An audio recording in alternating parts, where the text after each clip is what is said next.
now isn't a company out there that doesn't tell you that, look, we've had conversations with majors. Everybody has, because the majors have come down. But you've seen the financing come down to this level now. That is a major, major bull signal for every investor across the globe. I think the Canadians have seen it. The Australians have definitely seen it. In London, I don't think the retail investor needs to just pause, actually research what is going on a macro level across the globe. Look at Australian company announcements, look at Canadian company announcements. Then you can bring them back to the UK companies and say, right, if those companies are having those conversations, it means the companies in the UK must be having those conversations, which they are. And I think then you will see a real true bull market in London.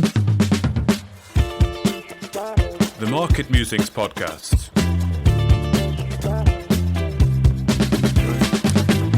Well, hello everyone, and welcome back to the final Market Musings podcast of the year. As always, with Doc Holliday and Darren Hazelwood. And Darren this time does have his Christmas hat ready. He went out and bought it this morning, I believe, and it's got 3 little bells on it. Yes. Well done, Darren. Well done. Well done, Darren. Well done, you, sir. Well, the fact that I heard a rumour I was banned from the podcast unless I managed to find a Christmas hat. Absolutely, yeah. And, people look forward to this, I think. I saw some comments, particularly the Panther shareholders, look forward to the annual Christmas podcast that we do with Darren and Doc. And I can't remember what we spoke about last year. It was obviously a long time ago. But I remember. I remember exactly where we left off. It was dogging, wasn't it, if you remember? Anyway, quickly moving on. Let's talk about. So, how did that investment work for you in 2025, Mike? A massive flop. Arguably a bit like my tenure at ECR, as I've heard some people remind me of. You were terrible. You should have done better. Promised the earth and delivered nothing. Anyway, it was certainly an experience, and as painful as running PLCs can be, the news, albeit a bit slower than people may have wanted, is starting to trickle through for them now. And well, it looks good, doesn't it? They'll be in production and revenue early next year. Yeah, so good. I mean, they've got a mining license at the Raglan project. They've got the ability to, generate $2 or $3 million very, very easy with very small, modest amount of ounces. If they can increase the efficiency there, it'll go on, and your production figures can easily start moving up to sort of $5 and $8 million bucks. But one step at a time. And I think the other assets, the work they've done at Lulworth and the ongoing development work at bringing Blue Mountain into a production story and revenue generators is great. And they've divested and partnered with some of the assets down in Victoria. So all of the things that we'd like to do, but the overarching message from me on ECR, I think, is they got a bit of stick for doing the fundraising. I was pretty pissed off myself, if I'm perfectly honest, and I made no bones of it. But they've bought that project at Raglan. I did an assessment on it myself, and I know that the value of the equipment is probably what they paid for the project, the plant, and the mining lease. And yeah, get that into revenue, get it moving quickly. The till starts ringing and everybody starts singing, and that's kind of it. But rather than me witter on about the company I was the director of, why don't we talk to the guy that is the director at Panther? And he's seen his shares price move, 25-30% this week. So that's quite a nice run to Christmas for you, mate, isn't it? Yeah, it is, but we've got a long way to go, and the trajectory's right now. There's market dynamics at play that are beyond the company's control that have probably pulled it down to the level it was at. And my understanding is that some of the smarter investors out there recognise that. And there's plenty of commentary about that it wasn't. It was a technical move as opposed to anything the company's doing or sentiment. And people took advantage, which good luck to them. Because I certainly would have liked to have done, but it's good. So come on, Doc, what's your key takeaway from being a PLC director? Did you enjoy it? Yeah, I mean, it gives you a different dynamic, and I think the one thing when I came into the investing game is I wanted to try and understand as much as possible, have as many experiences as I could, and yeah, it's one of them. It's a chapter in the book. I don't think I'll be rushing into another sort of 18, 20 month, 2 year type directorship again. But I think, there may well, and I didn't really say this at the time, but there might well have been a perception that the people that were happy to hand it over to me thought that it was going to crash and I was going to be the sacrificial lamb. Don't really think that investors often realise just what a precarious position that companies can be in and how difficult it can be to try and steer them back onto the right trajectory. And yeah, whilst it might not have performed as much as or as well as I'd hoped, and some of the shareholders, it didn't crash and burn, which is I think some people thought might happen. And yeah, I mean, there's a lot of positives to take away. We raised money 3 or 4 times at a premium to the previous time each time. Whilst I was there, the market cap went from 1.67 million to I think it was as high as 10, 11 at one point. So I think for a first sort of goal, a first sort of innings, I'll take it. But I've learned a lot, and it's the lessons in life that we have to take, and we have to sort of apply them moving forward, whether that be as traders, directors, podcast hosts, fathers, or active sexual partners. You just have to learn on the job, don't you? Always. Yeah. So no, I hope that gives you. It's a great summary, isn't it? It's a great summary of just life in general. But no, it was good. I enjoyed it. It was all right. Learning on the job. Yeah. Well, I mean, how did you find the regulatory environment? A sort of, I don't want to say being under the cosh, but like that kind of angle, because Darren is still sort of part of that system, right? And as me, it's always I want to get the honest, straightforward things out of people, and you're also like that as well. But I know that when we talked on the interviews, there were sometimes you had to sort of curtail what you said a little bit. Was it, is it difficult being behind the wall?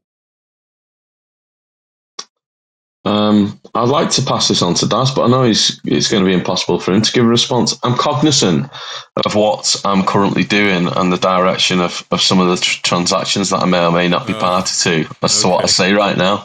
What I would say is I'm sure the people who act on behalf of the regulators, so the advisory side, I'm sure they find me as challenging as I find them. I think there's a mutual understanding and a mutual respect. I think I went to the nth degree to make sure that we kept on the right side of things. There were a few incidents where, you've got to test your boundaries and your relationships, and it can be a challenge. But look, this is the game.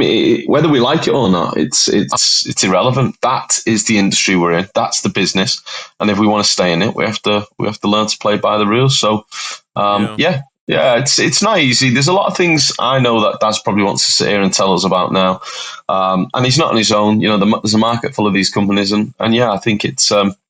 I think there's a lot goes on that investors really don't understand. And I remember speaking to one guy, and he said, "Look, I think you've done a pretty shit job." And I said, "Thanks." I said, "What did you expect me to do?" And he said, "I expected you to generate some revenue." And I said, "Okay, how do you expect me to do that? We've got no assets in production. We've got no money when I joined." I know I look like I'm a magician, but I said, or stupid, but, how do you expect me to get that rabbit out of a hat? There's explain. And I don't think he realised. He just said, "Well, I think you're doing a rubbish job and I think you should do it." And I said, "No, I think I'm doing a rubbish job too. And I think I should do it too." And the only way to do it, once we get past the personal opinions of good jobs, bad jobs, and being rubbish or not, is you have to take your assets forward, inject as much of the cash that you raise, which comes from a difficult market, into your assets and into the ground. That's exactly what we did. And it's starting to come together. And I think at some point people will appreciate it. But yeah, it's not easy. It's not.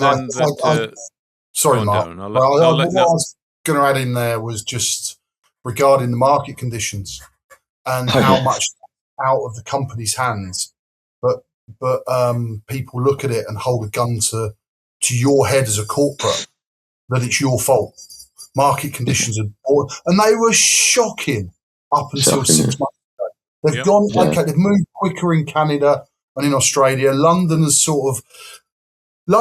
doing okay until we got to September, and the concerns were raised around the budget, and everybody seemed to take their foot off the pedal a little bit, sort of across the entire economy not just in our sector. But when that happens and everybody's aware of it, and I think that London will kick again, actually, in the new year, now that budget's out of the way. I think it was dealt terribly by the incumbent government on everything they've done and drip feeding stuff through and sort of seeking public opinion prior to the budget itself on policy, which is abhorrent. And I can't see how we can carry on that way. But that's a different matter. But you have a gun held to your head as a corporate for what's going on in the sort of wider macro environment. And I think if we're going to draw back to an entrepreneurial spirit, a growth spirit within the UK, we actually have to do our bit and be cognizant of that and cognizant of the external factors, because otherwise your best and greatest talents will be in Canada, will be in Australia, and people in the London market will miss out on the potential gains and the upside that these real talented people can deliver. Yeah, Sorry. Yeah. Going a bit of a rant there, you're right though about the markets and yeah, people holding a gun to your head, and there's not much anything you can do about that. And I do recall one of the themes from a year ago. Doc, you actually said, "Oh gosh, guys, we've ended this on a bit of a depressing note." And it was a little bit because we'd had 3 quite hard years, actually. Yeah. And we were sort of saying, if next year's as bad, people are going to start losing limbs, Thank goodness it hasn't been anywhere near as bad. And actually, it's been pretty flipping good, really, for the commodities. So I think this year is the start of what should be a few years, if not a decade, of a very nice bull run in the commodities market. Yeah. And I'm getting that. You can see it from the gold price. You can see silver. You can see copper. But even the, I went to Zurich a couple of times this year for the Swiss Mining Institute. Met quite a few fund managers, and the overarching theme is, yes, this is happening now. There is a lot of cash been made as margins have expanded, but there's cash waiting to deploy. And that cash is now actually coming down a level. So it's coming down to the developers. So it's the ones that are pre-DFS or just about to get the DFS out.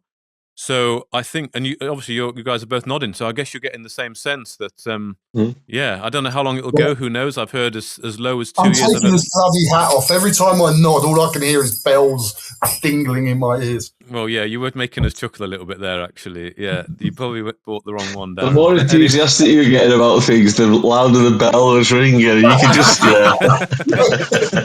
It makes a change from people whinging in my ear. Yeah. That's what Mrs. Hazelwood says, isn't it? When his bell starts ringing, he's showing a lot of enthusiasm. Hey, listen, we've had a cracking last 6 weeks especially. So no, it's good. You can see. I agree. I think the momentum and sentiment's changing. We know that one of my colleagues was down at the LME, I think, as well, down in London around about September. I think the long-term outlook for copper's strong, gold's strong. I think this whole thing of, are we going to go from 11,000 back to 7,000? And, are we going to go from $4,200 down to $3,200? You can see all of these revisions now. You sort of. Your big institutions and banks are now sort of revising up or repricing or requoting, reforecasting. It all seems to be there, and I think it's the macro picture and is not. It has its problems, and particularly in the UK. But I don't know. I mean, I think we're definitely over the worst of it. We're seeing more deal flow. We might not be seeing the value recognition in some of the share prices just yet, but we're seeing a lot more deal flow.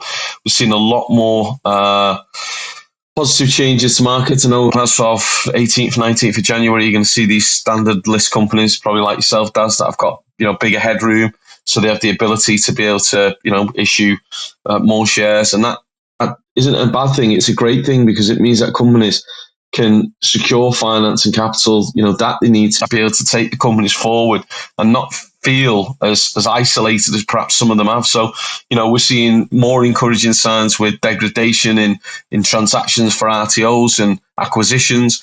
So the regulators are trying to make changes.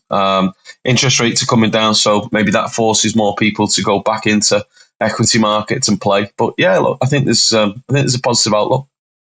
There is also you've got to bear in mind that what we're seeing on the wider front, and it hasn't been brought up at all. I haven't seen it in any kind of media.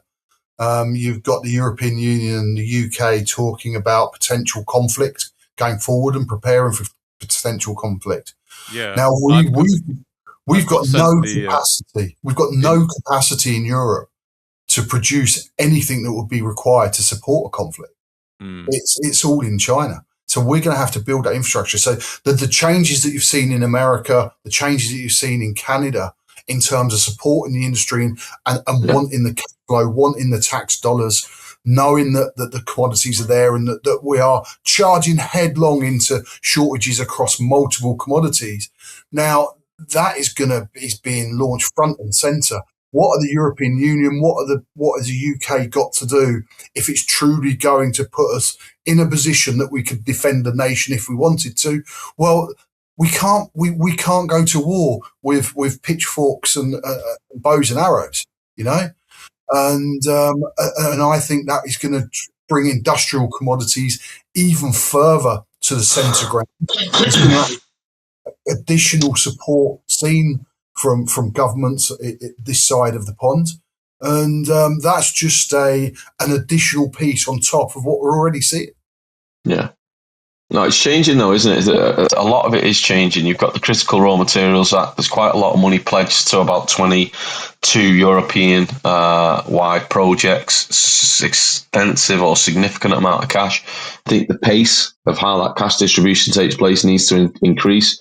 And I think when I saw Daz down at Resourcing tomorrow, we touched upon this. And, I sat with the guys from the Ministry of Ontario and they are now making the process of going from sort of seed to sapling to full commercial economic mining and production way quicker, much quicker, much easier, and with a lot less steps. And I think that's the Western world sort of saying, look, we know what we need to do, we know what we need, we've got to subsidize it as well to help it, to get it going. But God, we've got to be able to expedite these projects because there just isn't a pipeline with the big boys anymore. So yeah, there's still a bit that needs to be done, but it's all pointing in the right direction. And I think that people get up and they feel a bit of pressure when you've got, the rear marshal or flight marshal or whatever his name was talking nonsense about sons and daughters going to war and all this, piss and wind. It makes people nervous, but what it'll also do is it'll also make governments a little bit more anxious about what they need to be backing and supporting to get these things over the line, whether that be in Europe, the UK, and certainly we've seen it in Australia and America, but definitely from the conversations I was having with the Ontario Ministry, the Canadians are looking at not just halving the speed it takes to get from start to finish, but a massive improvement of 70-80% quicker. Look, I was chatting to George Pirrie, who's the Canadian Mining Minister, come over. George is really supportive, and we always talk to George. And he was telling me that they've got a mine, a discovery, well, it's going to go from discovery to mine build within 2 years. Yeah. Now, that is unheard of. Yeah. In modern history, anywhere in the Western world, and they're kind of using it as a poster child, but it's it has happened, Daz. It has happened. That's the thing. When I sat down with myself, I'd explain this. It has happened before, by the way. It might not have happened in Canada or in many places, but it has happened because I've witnessed it myself on a little tiny Mediterranean island. But anyway, go on, carry on. Yeah, it hasn't quite got the same administrative burden in that sort of environment, and you can get hold of the people you need to. But I was chatting to a very senior person from another province in Canada on a call this week, and that's going to be something for 2026.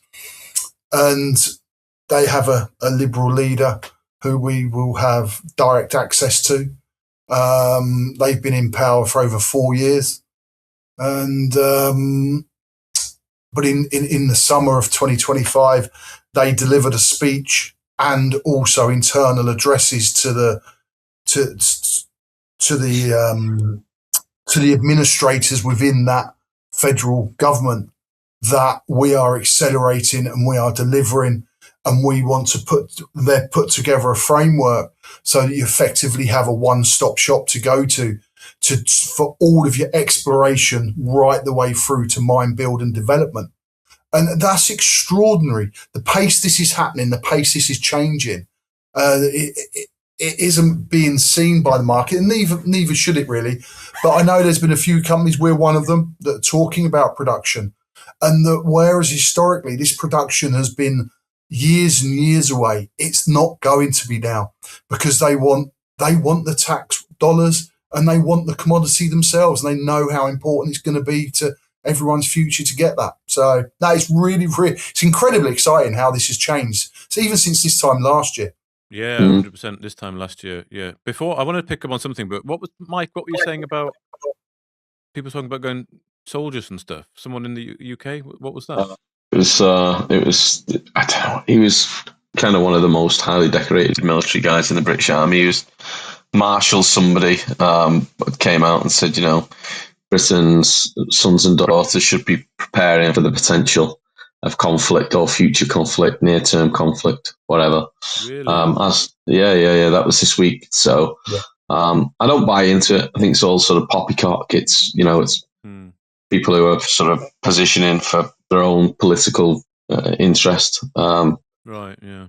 I don't think we're in a position as a country and a nation, let alone, not having the equipment. We've gifted most of our military hardware to other parts of the world without, again, being too sort of direct about it. And I just don't think we're in a position to do anything about that. And we perhaps, never were, though, were we, as Britain? No. I mean, gosh, even World War II, we've messed around for a long time before we could actually get anything done. It's typically British. But that's interesting that you got that, because, we've all been sent this Nord packet, emergency packet in the Netherlands, and it's like how to prepare to be self-sustaining for 3 days. And it's not necessarily, it's been quite clear, it's not necessarily military conflict. But it's things like extreme weather or, an attack on this infrastructure, that kind of thing. So there's clearly, rising in perhaps concern about what could happen. They said quite clearly that enemies are mapping our infrastructure networks, our power lines, our cables. So there's definitely something there that's maybe will kick off. Hopefully not. I think there is, Mark. But the thing why I think it's complete horseshit, and I'm passionate about it, is so governments come out and they allow statements like that to be made, but at the same time we're ironing out like the farming industry and the people that feed the nation, the people that grow, people that provide the basic fucking requirements of milk, fresh water, clean sanitation. Like the industry, even the people in the water authorities. They're being absolutely decimated. So if they were serious about this country going in that direction, the one thing you don't want to be doing is completely ironing out your farming industry so that you've got no way of feeding the boys and girls if they were ever to go to war. It's just a complete joke. We've got all of these, and I've been saying it a lot recently. I'm in a privileged position in life where I have the choice to choose what I consume, where I consume it, and I over-consume before anybody says anything. And I like drinking loads of Guinness too, whiskey if needed. But anyway, I mean, if you've got a choice, you've got to move away from like just inhaling the crap that's being pushed out through these major supermarkets, because every time that you're spending £1 in them shops, you might be saving against your local supplier, independent, but without them we've got nothing. We've not even got a choice anymore. We're going to have to consume what we're given, and it's a scary thought. And I see what the certain governments are doing to the farming industry at the moment, and it absolutely sickens me. But there's my political opinion done for the day. I think. We won't go too much into that. So you were resourcing tomorrow. What day were you there? I must have missed you. Tuesday, the first day. On Thursday. Oh, right. I was there Thursday. No, just Tuesday. It was the first day. Yeah, the first day. Yeah, it's my absence of being able to pronounce my words correctly. Just the one day. Yeah, I missed you then. I wasn't there on a Tuesday. But what did you... Okay, so I'll be interested to get your sense of that. Because the sense... Well, they were telling me it was the busiest it's ever been, right? And I got the same thing from Zurich. But I find it very difficult at resourcing tomorrow to actually gauge what's going on, because it's so big and there's so much things going on, and also people are a little bit siloed with what they're doing. But the sense I got was there was a lot of serious people there, like industries, family offices, and sort of experts. But I didn't get the sense there was much retail. And the people I spoke to, I got a similar sense there wasn't so much retail. And I was a bit sad by that because I get the sense maybe they've been squeezed out or they've been screwed over. No? Don't be. Look, you had an event. Sorry to jump in, Mike. That's all right. Mark Salty. It's you're missing the whole structure of the event.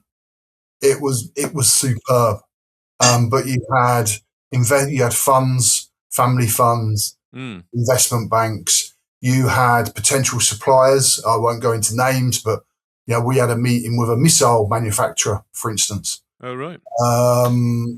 You had everybody as a corporate, as a serious potential entrant onto the supply side that you could wish for at that event. Now, retail have their events, and absolutely companies should attend and they make themselves visible. But this is not the type of event where you want to fill your calendar up with retail. It's on a completely different sphere, and you need to have a completely different approach. We had 37 booked in meetings over 3 days. We had meetings off-site. We had breakfast meetings, and there's been serious underlying actions post that event. It was very real. And this was a global event. You'd have to make the event 7 days if you were to bring retail into it as well. I mean, I guess the sense was like in the past, I'd probably sensed there was more retail there, but maybe it was just because there was more industry there this year. I don't know, more. Hey, Mark, we need Dan to just put a little disclaimer out there to say that due to it being a promotion here, he's getting a massive discount next year. That was impressive, that, Daz, honestly. They should employ you to go out there and do the marketing, let alone all these other great people who work for them. Exactly, yeah. Yeah, well. I just can't go into detail, guys. No, it was good. It was, to be fair, it was. I was only there that one day. I'd got the Tina Turner experience in Manchester on the Wednesday night with the good lady, so I couldn't make it for more than Monday. I had some meetings and Tuesday there, but I thought it was good. I thought it was very good, and it was busy. I've been in Toronto. I've been in Toronto 2 weeks before, and I'd had quite a lot of meetings. Just over 2 days, I'd had a number of high-level meetings over 2 days in Toronto. So I'd come back from that and I was feeding back to the board because you could sense a complete contrast from, we'd just raised money in London, right? And that process against going to Toronto and waxing lyrical back to the board on what I was seeing in Toronto, what I was hearing, and our next steps going forward. And then when you come to resourcing tomorrow, Nick, our chairman, was on our stand with me, so he attended all meetings. He was seeing the same response from the people that we were sitting in front of, and we were telling the Panther story and our forward plans to. He could see the response from them, and that response was mirrored from what I'd seen in Toronto sort of 2 weeks earlier. And look, we come to market in the month before COVID in 2020. So we haven't had a clear run at things yet as a business. And that's not, it's just life. No complaints. But what we've seen and what we're hearing, I've never seen anything like it on the corporate side. As long as your story's straight. See, our story's really tightened up now. We know that we're going to production, and we've sort of got two elements. You've got the blue sky, the massive upside on the exploration side, but then you've got the production, and those numbers will be really pleased in 2026. But I've never seen it how it is now in terms of the level of conversation. You're not just talking to people about what you're doing, where you're going, and drop us an email, keep in contact. That's just, I don't want to interject too much because I'm intrigued to what you're saying, but one thing that sort of penny's dropping in my mind here is, do you think that these sort of retail investors, and we need the small guy, we need the secondary market, there's no doubt about it. Do you think they actually understand that because there's been such a seismic shift, in particular for the likes of copper, gold, silver, certain other base metals, right? Do you think that people actually realise that a project like yours, for example, or many other projects, there's now banks out there that are sitting around with very small projects, or small in comparison to what they were looking at previously, that are prepared to pretty much fund all of that sort of production for companies. Because I see this a lot where the retailer goes, it's going to cost 20, 30 million quid to build a plant, or it's going to cost 50 million. The capex is 100 million. How are they going to do that in a tiny little market cap in an e-liquid market? The mindset's completely disjointed from the fact that the bank steps in, it funds all of this for you. Yes, you need to find your PLC running costs. Yes, there needs to be an aspect of that. And likely, if you work with these financiers, you're going to give up quite a large chunk of equity potentially at some point. But it covers off all of the major hurdle that people are putting in front of them. We're seeing a massive shift now. And I think a lot of the enthusiasm that we're feeling from Darren today, Mark, is just because he's in the right space at the right time. Again, others are, and I'm not saying that this one's any better than anybody else, but I can only talk from my own experience. Mike, you are absolutely on the money. Right, so I have to be a little bit careful just in terms of this business is just about delivery now. I'm changing the way that I'm doing things slightly internally. As you've probably seen, our news flow drop away from from constant news flow. It's not going to be like that now because it's about delivery. But what's reflective in that is number one is the move we're making in terms of a dual listing in North America. We've all seen the benefits to London companies, that MKA this year, Guardian, blah, blah, blah. But the reason that my life has changed so dramatically in the last 6 to 8 weeks is exactly what you're talking about. But you're also looking, commodity traders are coming right down. And we've had numerous meetings with commodity traders. We've got banks. I said earlier this year, which people have forgotten about, that we've had interest from New York. Well, the interest from New York was on the finance and banking side. And we're seeing that opening, just broadening in terms of the offerings and the conversations we're having. And all of this is largely as well linked to commodity prices and the returns that banks can see they can get and the companies can get. We're no longer in a depressed pricing environment. And where else can you get some of the margins that you can see? You're going to see companies come out with smallish projects who've got IRRs of 70, 80, 90%.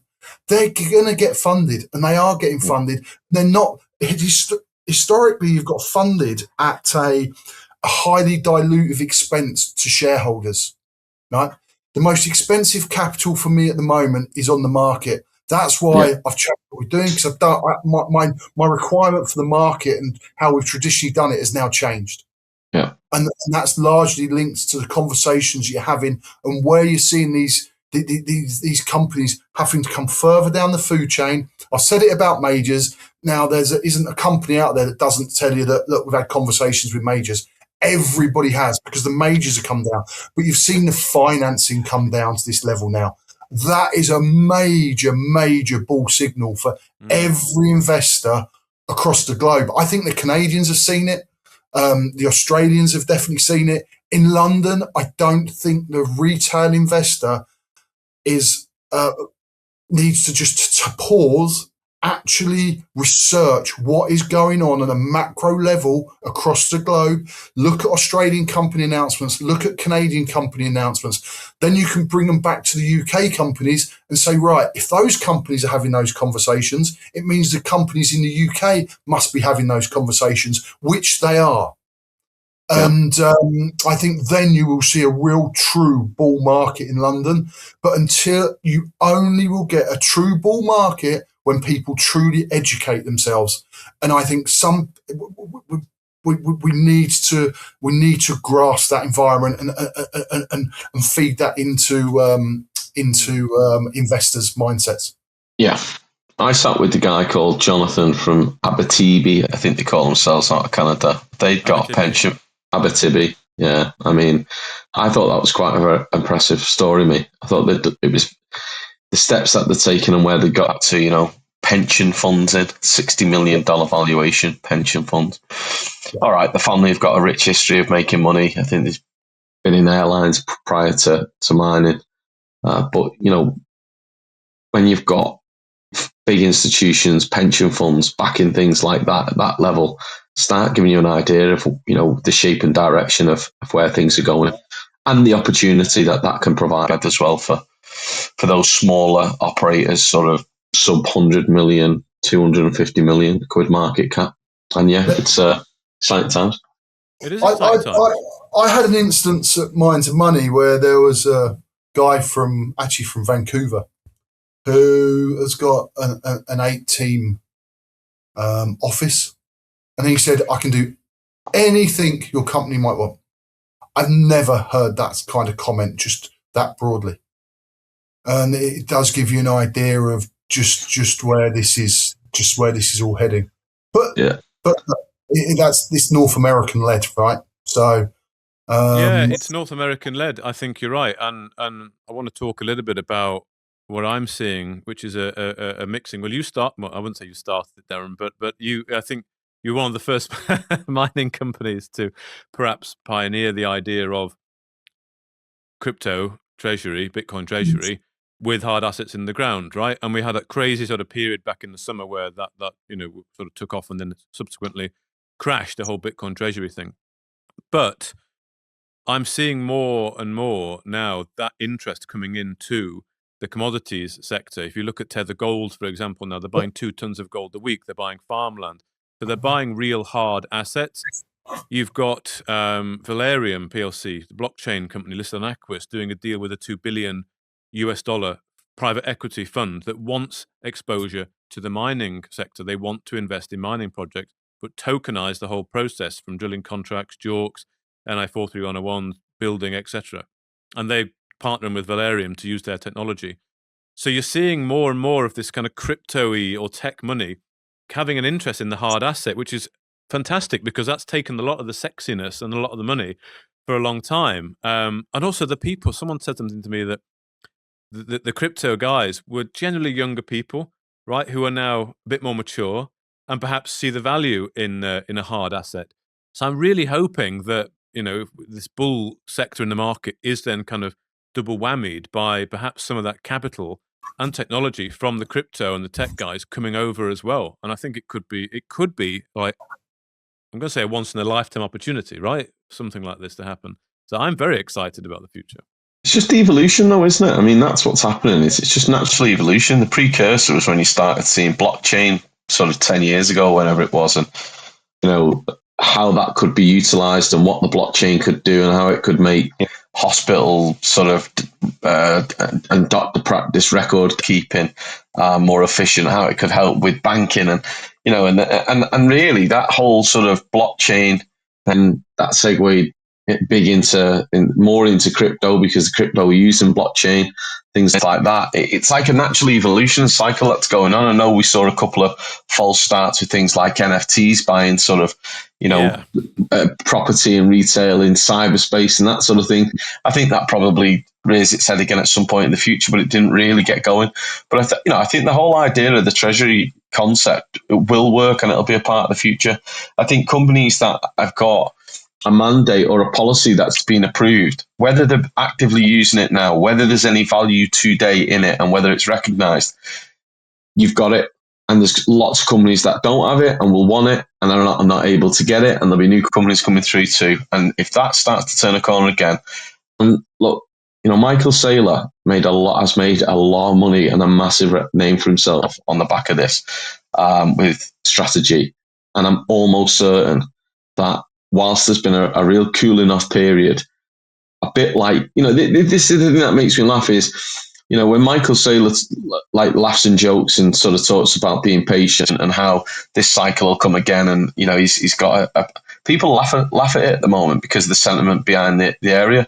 But when Warren Buffett kind of goes to 350 billion of cash because he's talking about waiting for the cycle and the market to weaken and then to take advantage of it. What you've got one guy that's actually doing it and one guy who's talking about it. The one guy who's talking about it, who's already done it, he's seen to be, a living legend. And the one guy that's doing it, who's already talked about it and actually made a hell of a lot of money too, is being laughed at. They're actually doing the same thing. It's one in the same thing. And I think if you can be patient with your investments, patience with your opportunities, I think there's a great deal of value in that space or this space. And for anybody with that policy that's been approved by the regulators, I think that's a valuable asset just to sit on the back burner until such a time it comes into the sort of play again, if that's the right thing, into the frame again, because it will. It's only a matter of time, I think. Agreed. Anyway. I think that London's losing an opportunity in terms of trading income from the crypto sector. I think it's a little bit archaic. The fact that London says, well, Bitcoin isn't regulated. Well, it's never going to be regulated. It's Bitcoin. Right? Understand what it is at its fundamental level. But as a result, there's lots of opportunity being missed in London. And I refer back to that entrepreneurial spirit and draw it in. Now, we had a policy earlier this year that made absolute sense. You could buy Bitcoin, get 5-10 times your valuation on the value of that Bitcoin. So you could grow your Bitcoin treasury, and then you could leverage against that treasury to grow your exploration business. It was a perfect model.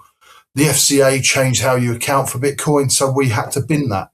And that's fair enough. That's the FCA, that's the regulations we work under, but we still sit there. It's in the background. We do nothing with it now. It's dead as far as we're concerned at this stage. But I think one area that you're right, Mark and Mike, is that the tokenization of assets and deposits in the ground is something we haven't seen yet on a broad scale, but it's coming. Now, you're going to see huge read rates in all of these companies once that comes through. I'm not looking for Panther to be first mover on this.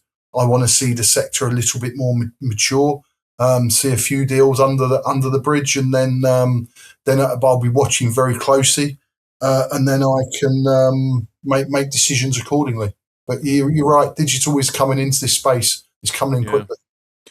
Yeah. No, I've been doing it not as long as you guys, probably since 2012. So basically, as someone told me, since the peak of the last cycle. But I've never been as more bullish about the sector than I am now. And I do want to finish with perhaps both your thoughts on that. Mike, you said you were at Resorting tomorrow. You also said at the start that you couldn't comment too much because of things that may or may not be happening. So I'm quite keen to know: have we not seen the last of Mike Whitlow in a public office, or is this from an investment point of view? Are you shopping around? I don't know. I mean, I got on the Monday night, I had a lovely bit of dinner with my mate Nick Leeson, and we went for a few pints. We went to an Irish bar. It's funny. Walked in and they didn't sell Guinness. Could you imagine the disappointment? You walk into an Irish pub, they don't sell Guinness. I mean, if you want to talk to me about where my passion lies, and the things that really sort of inspire me. What inspires me is a fantastic pint of Guinness. And what brings happiness and joy to my world is participating. So that was quite a disappointing day. But what I'd learned from speaking to Nick publicly and sitting down and sort of having a bit of dinner with him is there's all matter of opportunities out there publicly, not just sort of sitting in boards from a PLC perspective. There's major issues if you've been around. If you're a rich person, you've invested a lot of money and you've been legged over and you've got a problem, there's not really anybody out there that can help you. And I worked with Nick in 2023, and I think there's a business for that, and I think there's potential for class actions in the future on certain issues that were perhaps overlooked quite some time ago. And I think there's an opportunity there. I think there's opportunities in certain markets. I had a recent conversation with a group out on Aquis. I think it's shocking.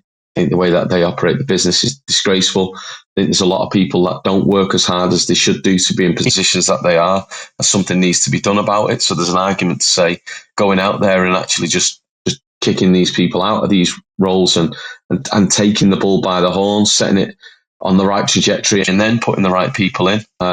Just being able to recruit the right people to run companies properly.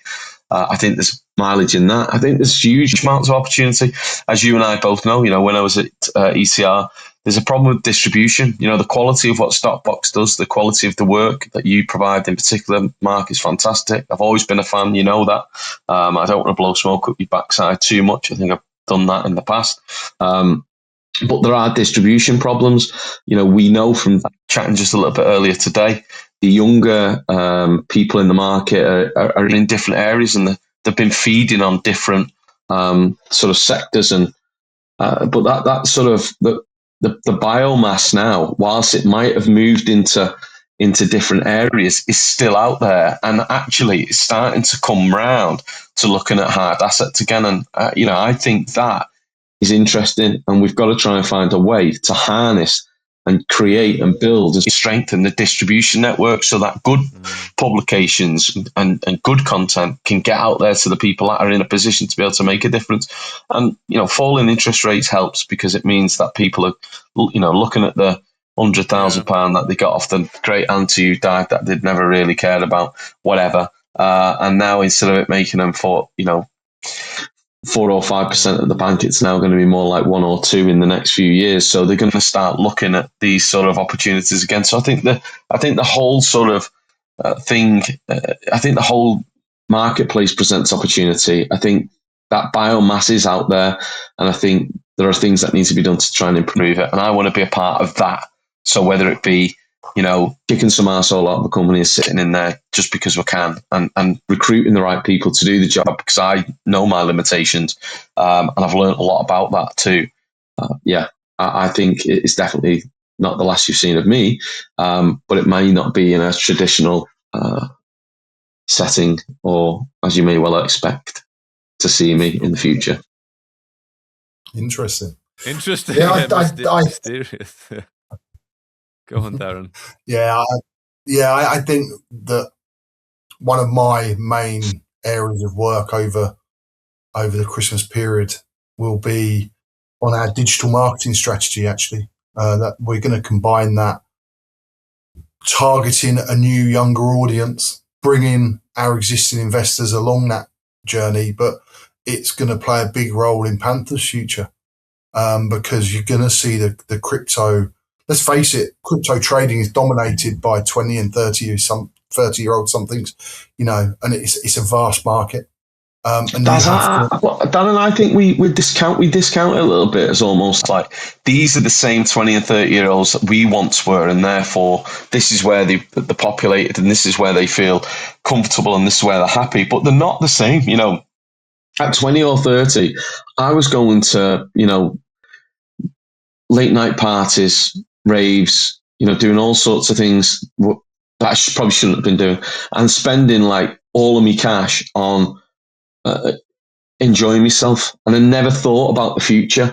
And there never seemed to be such a scary world as trying to buy a house. Never seemed to be as scary as it must be for the youth of today.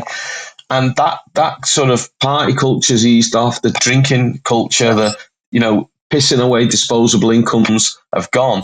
And you've now got a mindful, conscious group of 20, 30-year-olds.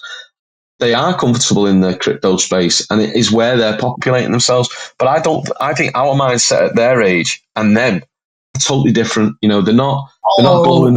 Yeah. Look, I like to take things on what I see around me, and make my own mind up. And I don't disagree with some of your commentary earlier about, about all the hot air coming out of government. But I know that my 19-year-old son, who's at uni, him and his mates, they trade crypto. They have it on their phone, but they'll trade it in for £1.50 and try and make 75p, in very, very small units. But they're our traders of tomorrow. Yeah. And there is an army of them, right? Absolute army. And make no mistake, it's an untapped market, and it's an untapped market globally. This advantage of a company like Panther being on the LSE. You look out east, I don't know, you have somebody in the Philippines with a smartphone, they can get access to the LSE. But what you've got to be able to do is reach them. And if you're forward thinking, if you're thinking moving into a period and you've got the asset base to support it, you've got to actively look at doing things slightly differently. But the reasoning behind it is to access all of these markets, and you can. And you're right, Mike. They've got a totally different view. We were, I was out drinking from 15. And even now, I'm fortunate enough. I've got 2 kids. They've literally both come home for Christmas. They both were landed on the doorstep yesterday from different corners of the globe. And I'm trying to get them to come down the pub for a pint, celebrate Christmas sometime in the next 3 or 4 days. I've got to go to the gym and I've got to do. And it's like, if this happened, if that was my old man, I'd be like, right, let's now. It always used to be, I'll come with you, Dad, but you're paying type thing, wasn't it? But now, because you've blown all your own cash now, we're having conversations with the youth, and they're sort of like light years ahead of us as to long-term plans, buying properties, buying homes, because they understand that. They have to think of it earlier because that hurdle is so much bigger for them. So I think there's a mindful consciousness out there in 20 and 30-year-olds that is way supersedes the generation that I'm from. And therefore, they are the resource to be tapping into. Right now, we know that biomass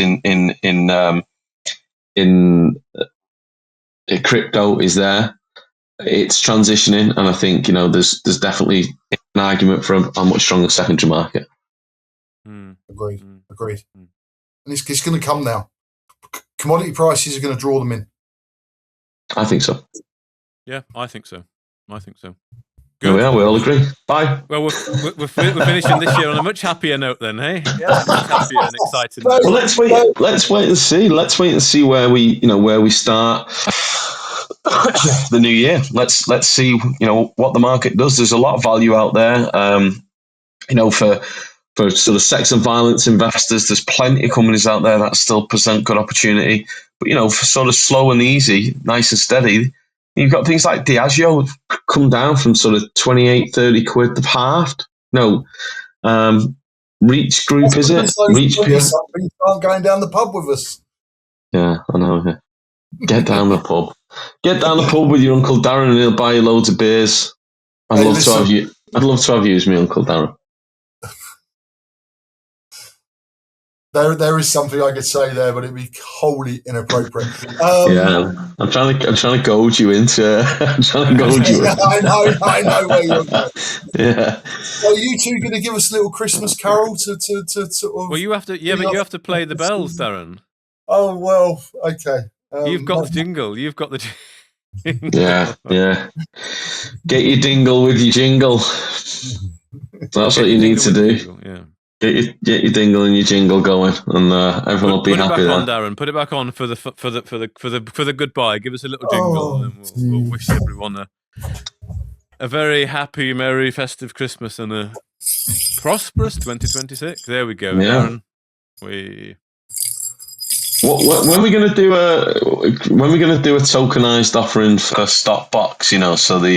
So the youth can be involved in this great transition in media as well. I mean, that'd be an interesting concept, wouldn't it? It would, wouldn't it? Yes, it would. It would be an interesting concept. Yeah. Well, StockBox, tokenization. I hear you've got all the way over to Australia now. Are these rumours true? Yeah, we've opened an office in Australia. Yes, that's very true. Yes. So we are down under. I'm not before time as well. I mean, I think what else is the alternatives that are out there are average at best now.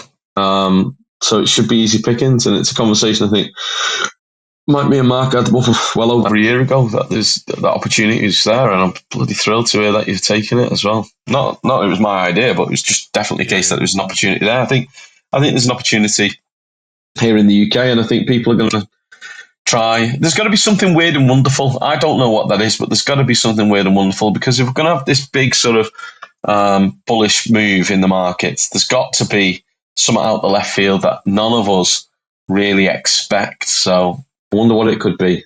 That'll be a talking point for next year. I don't know what it is yet, but there'll be something. Give us a prediction then, Mike. Give us one that you think might come from left field. I've no idea, man. Honestly, I couldn't. I don't know. I mean, I don't generally try and think about what the Black Swan events are going to be. I just expect that there will be one, and when there is, I want to be in a position to take advantage. So, but I'm a bit like one of these old boring people now. So I always have a really decent cash pile. I bought physical silver at $20, and it's 60 odd now, and I bought certain watch brands, and I just kind of try and accumulate things that I think could be of future value. And I try and keep a war chest available for the event. I think I'm war not chest smart. is very good. Yeah, to have that. I think the one potential Black Swan event could be the Chinese leveraging their position in the refinery market to have one last go at stopping the West redeveloping its own refinery sort of supply chain side. But we'll see. We'll see. Yeah. Be interesting. Yeah, but you're going to go parabolic. But anyway, on that note, guys, listen, I just want to thank shareholders for their patience this year. It has required a level of patience. If I didn't think it was worth it, I wouldn't be sitting in the position I am. I would have gone. And we're all looking forward to 2026. But it's much appreciated. And to all those BCR shareholders, just like to take this opportunity to thank absolutely fucking nobody. Well, we found the Grinch on the Christmas podcast. You might want to edit that one up a little bit towards the end, Mark. Nah. No, all raw and uncut. That's going out as it is. The one thing you've got to keep right the way through this is a sense of humour, and I think we've managed to do that over the last 3 or 4 years. So, it's about time we all actually had something to really laugh about. I know there's been a few movers and shakers out there, and this year's not been a bad year for me either. But yeah, I mean, wouldn't it be nice just to have some of that shooting fish in the barrel type time again? It'd be lovely, wouldn't it? It's coming. It's coming. I think it's coming. Yeah, I do. Coming. I think it's coming. In fact, I think it's probably here. I think if it wasn't for the narrative around, sounds like you're coming with your little bell going on there, Darren. As you alluded to earlier, you'll have to ask the wife. But the narrative I'm hearing, I think if we could have removed the conjecture around the UK budget, I think we'd probably be in a different place in the market now. But there's a few people who've managed to refill their pots this year. People got nervous around the budget. They won't have got too active before Christmas, but the ISA allowance it was good, wasn't it, as well? So it changed for the cash, but it increased for the investment ISA. So that hopefully might encourage some money to go in. I think it's just fiddling, Mark. I think it's more about sentiment. Yeah, okay. And people just seeing the price moves in the sector. Who would have? It should be shooting fish in the barrel with gold at 4.3, 4.4. Yeah, true. Yeah, well, I think we'll see 5,000 next year, and I think we'll see 3-digit silver next year. And my little box of gold and silver is now I need to upgrade my box, right? Because I don't know, with your little hobbies on an evening, if you just take your box down, I won't say what that is, but if you take your box there, then I don't think you'll have much chance of it getting taken from you. It already is there. It already is there. Yeah, that's the place to keep it. All right, buddy. It's been nice to see you anyway. Merry Christmas, lads, and all the best to the shareholder community. Yeah. Cheers, lads.